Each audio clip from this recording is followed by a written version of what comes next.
আসসালামু আলাইকুম। বাংলা সংবাদে আপনাদের সবাইকে স্বাগত জানাচ্ছি। আমি ফিরোজ তোহা। শুরুতেই বিআরবি কেবলস সংবাদ শিরোনাম। আলহামদুলিল্লাহ, ইহুদিবাদী ইসরায়েলকে এবার নাকানি-চুবানি খাইয়ে দিয়ে আরও এক ধাপ এগিয়ে গেল ইরান। ইহুদিবাদীদের আয়রন ডোমকে ভেদ করে ইরান ব্যাপক হারে হামলা চালাতে শুরু করেছে। ইরানের মিসাইলগুলোকে কোনোভাবেই ঠেকাতে পারছে না ইহুদিবাদী ইসরায়েল। পুরোদমে মধ্যপ্রাচ্যে ইরান ইসরায়েল ভয়াবহ তৃতীয় বিশ্বযুদ্ধ চলছে। আর এই মুহূর্তে আমাদের হাতে এসেছে এই যুদ্ধের সর্বশেষ গুরুত্বপূর্ণ সবথেকে তাজা আপডেট সংবাদ। প্রথমেই জানাবো, আয়রন ডোম ভেদ করে দখলদার ইসরায়েলে ব্যাপক হামলা চালাচ্ছে ইরান। আলহামদুলিল্লাহ, পাস্টুরে জানিয়েছে ট্রু প্রমিস 3 অভিযানে ইরানের ইসলামী বিপ্লবী গার্ড বাহিনীর মহাকাশ ও বিমান শাখা ব্যাপক ও সুনির্দিষ্ট ক্ষেপণাস্ত্র হামলার মাধ্যমে দখলদার ইসরায়েলের অধিকৃত ভূমির গভীরে ঢুকে ব্যাপক হামলা চালাচ্ছে। এতে ইহুদিবাদী ইসরায়েলের সেই গর্বের আয়রন ডোম দিয়ে এখন আর কোনো কাজ করতে পারছে না। এরপর জানাবো, আমরা পূর্ণ প্রস্তুতির সঙ্গে ইসরায়েলের বিরুদ্ধে কঠোর আঘাত হানব বললেন ইরানের সেনাবাহিনী প্রধান।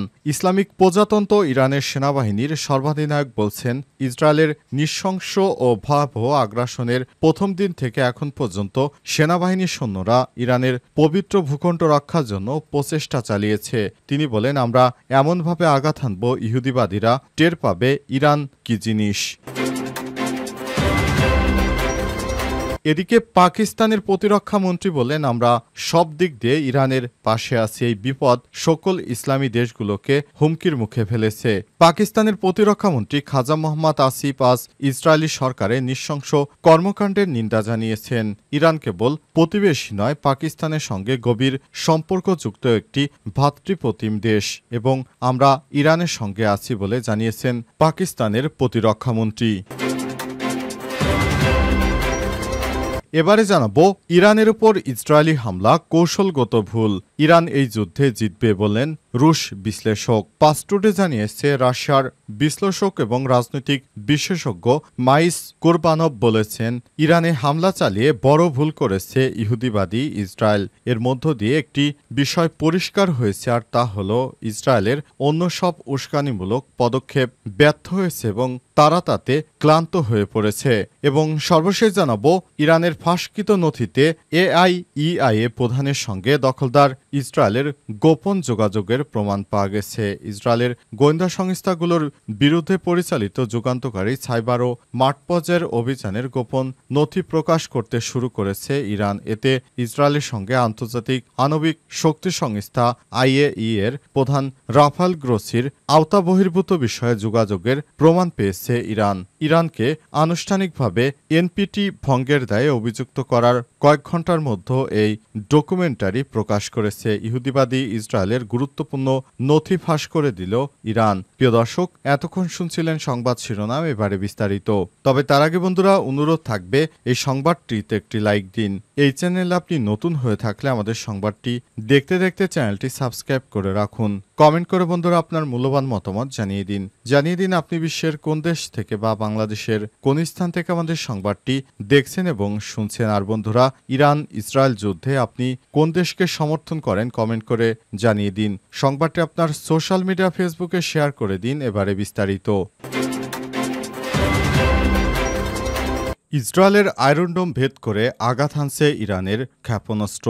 ব্যাপক হতাহত দখলদার ইসরায়েলি বাহিনী। পাস্টুডে জানিয়েছে, ট্রু প্রমিস 3 অভিযানে ইরানের ইসলামী বিপ্লবী গার্ড বাহিনীর মহাকাশ ও বিমান শাখা ব্যাপক ও সুনির্দিষ্ট ক্ষেপণাস্ত্র হামলার মাধ্যমে ইসরায়েলের দখলকৃত ভূমির গভীরে আঘাত হানছে, যা ইসরায়েলের নিরাপত্তা কৌশলকে সম্পূর্ণভাবে বিপর্যস্ত করেছে এবং তেল আবিবকে হতবাক ও আতঙ্কিত করে তুলেছে। পাস্টুডের প্রতিবেদনে বলা হয়েছে, ইসলামী বিপ্লবী গার্ড বাহিনীর মহাকাশ ও বিমান শাখা আজ রাতে সত্য প্রতিশ্রুতি 3 অভিযানে নতুন পর্যায় শুরু করেছে, যার কোড নাম ছিল ইয়া আলী ইবনে আলী তালিব। এই অভিযানে ব্যাপক সমন্বিত ইসরায়েলের কৌশলগত লক্ষ্যবস্তুতে আঘাত হানা হয়েছে। এই অভিযানটি ব্যালিস্টিক ক্ষেপণাস্ত্র এবং আত্মঘাতী ড্রোনের সমন্বয়ে বাস্তবায়িত হয়েছে, যা ইসলামিক প্রজাতন্ত্র ইরানের বিরুদ্ধে ইহুদিবাদী ইসরায়েলের সন্ত্রাসী ও ধ্বংসাত্মক কর্মকাণ্ডের সরাসরি জবাব। ফার্স্ট নিউজ এজেন্সিকে দেয়া সূত্রের তথ্য অনুযায়ী এই অভিযানে ইমাদ গাদরো ও খাইবার শেকান ব্যালিস্টিক ক্ষেপণাস্ত্র ব্যবহার করা হয়েছে, যার লক্ষ্য ছিল ইসরায়েলের হাইফা বন্দর, তেল আবিব, ইসরায়েলের উত্তরাঞ্চল, ইসরায়েলের শোধনাগারে, বিদ্যুৎ সরবরাহ কেন্দ্র এবং বিমানবাহিনী জ্বালানি সরবরাহ স্থাপনাগুলোকে সুনির্দিষ্ট আঘাত করায় এই ক্ষেপণাস্ত্রগুলো নির্ভুলতা এবং শত্রুর প্রতিরক্ষা ব্যবস্থার গভীরে ঢুকে ব্যাপক হামলা চালাতে সক্ষম। আমরা পূর্ণ প্রস্তুতির সঙ্গে ইসরায়েলের বিরুদ্ধে কঠোর আঘাত হানব বলেন ইরানের সেনাবাহিনী প্রধান। ইসলামী প্রজাতন্ত্র ইরানের সেনাবাহিনীর সর্বাধিনায়ক বলেছেন, ইসরায়েলের নৃশংস ও ভয়াবহ আগ্রাসনের প্রথম দিন থেকে এখন পর্যন্ত সেনাবাহিনী সৈন্যরা ইরানের পবিত্র ভূখণ্ড রক্ষার জন্য প্রচেষ্টা চালিয়েছে। আমরা দখলদার ইসরায়েলি বাহিনীর সমস্ত আক্রমণের শক্ত প্রতিরোধ গ্রহণ করেছি। আমরা দখলদার ইসরায়েলি বাহিনীকে শেষ পর্যন্ত লড়াই করে তাদের বিরুদ্ধে আমরা যুদ্ধে জয়লাভ করব ইনশাআল্লাহ। সময় তিনি হুঁশিয়ারি দিয়ে আরও বলেছেন, আমরা এমন কিছু প্রযুক্তি ও টেকনোলজি লুকিয়ে রেখেছি যেগুলো এখনো বিশ্বের সামনে এর আগে কখনো কেউ আনেনি। আমরা এই সব প্রযুক্তি ও টেকনোলজি ব্যবহার করে তারপর ধীরে ধীরে ইসরায়েলের সঙ্গে যুদ্ধের পরিধি আরও বাড়াবো। একসঙ্গে হামলা চালালে যুদ্ধ শেষ হয়ে যায় না, বরঞ্চ এটি যুদ্ধের প্রাথমিক স্টেজ। এরপর ধীরে ধীরে ওই রাষ্ট্র বিভিন্ন স্থাপনা বের করবে এবং এভাবে দখলদার ইসরায়েলের সঙ্গে ইরান যুদ্ধ চালিয়ে যাবে, এমনটাই জানিয়েছে ইরানের সেনাবাহিনী প্রধান। উল্লেখ্য, এর আগে সেনাবাহিনী বাঘেরির মৃত্যুর পর দখলদার ইসরায়েলি বাহিনীর হামলায় ইরানের সেনাবাহিনী প্রধান বাঘেরির মৃত্যুর পর নতুন করে তাকে সেনাবাহিনীর প্রধানের দায়িত্ব দেওয়া হয়েছে। এরপর দায়িত্ব নেওয়ার পরই তিনি ইরানে ব্যাপক হারে হামলা শুরু করেছেন। ইরানে হামলার জন্য সবথেকে তিনি গুরুত্বপূর্ণ ভূমিকা রাখছেন। তার গুরুত্বপূর্ণ ভূমিকার কারণে দখলদার ইসরায়েলি বাহিনীকে এখনও ব্যাপক হারে হামলার মুখে পড়তে হচ্ছে। ইরানের সেনাবাহিনীর সর্বাধিনায়ক মেজর জেনারেল আমির হাতামি তার নাম। তিনি বলেন, তারা পূর্ণ প্রস্তুতির সঙ্গে দখলদার ইসরায়েলের উপর কাঠামোতে আঘাত হানতে থাকবে। পাসটুডে জানিয়েছে, ইরানের সেনাবাহিনীর সর্বাধিনায়ক মেজর জেনারেল আমির হাতামি সেনাবাহিনীর সর্বাধিনায়ক হিসেবে নিযুক্ত হওয়ার পর এক বার্তায় সশস্ত্র বাহিনীর সর্বোচ্চ কমান্ডারের প্রশংসা করে বলেছেন, ইরানের সেনাবাহিনীর সাহসী সৈন্যরা পূর্ণ প্রস্তুতি নিয়ে ইসরায়েলের বিরুদ্ধে কঠোর আঘাত হানতে প্রস্তুত হয়েছে। পাকিস্তানের প্রতিরক্ষামন্ত্রী বললেন, আমরা সব দিক দিয়ে ইরানের পাশে আছি। এই বিপদে সকল ইসলামিক দেশগুলোকে হুমকির মুখে ফেলেছে।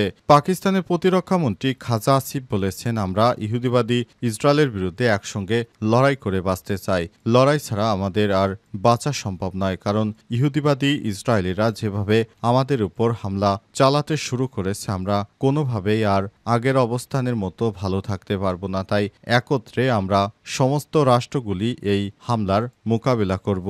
উল্লেখ্য, পাকিস্তান জানিয়েছে, এরপর যদি ইহুদিবাদী ইসরায়েল এই যুদ্ধে জয়লাভ করতে পারে, এরপরে কিন্তু পাকিস্তানে তারা ব্যাপক হামলা চালাতে পারে। এমনই আতঙ্কে রয়েছে পাকিস্তান, কারণ পাকিস্তানে যদি ইহুদিবাদী ইসরায়েলরা হামলা চালায়, তাহলে তারা একটি অজুহাত দেখাতে পারবে, সেটি হচ্ছে মুসলিম কোনো রাষ্ট্রের কাছে পারমাণবিক অস্ত্র থাকতে পারবে না। আর এরই ধারাবাহিকতায় তারা ইহুদিবাদী ইসরায়েলরা পাকিস্তানের উপরও হামলা চালাতে পারে। তাই পাকিস্তানের নিরাপত্তার স্বার্থে ইরানকে সমর্থন জানানো উচিত। তাই স্পষ্ট ভাষায় ইরানকে সমর্থন জানিয়েছে পাকিস্তান। পাকিস্তানের হাতে 172টি পারমাণবিক অস্ত্র রয়েছে, সেগুলো তারা দখলদার ইহুদিবাদী ইসরায়েলের বিরুদ্ধে ব্যবহার করতে পারে, এমন পূর্ব সতর্কবার্তা দিয়েছে ইরানের এক শীর্ষ জেনারেল। তবে এ বিষয়টি সরাসরি আবার পাকিস্তানের বিভিন্ন মিডিয়া থেকে নাকচ করে দেওয়া হয়েছে। পাকিস্তানের পররাষ্ট্রমন্ত্রী পরে বিষয়টি নাকচ করেছেন।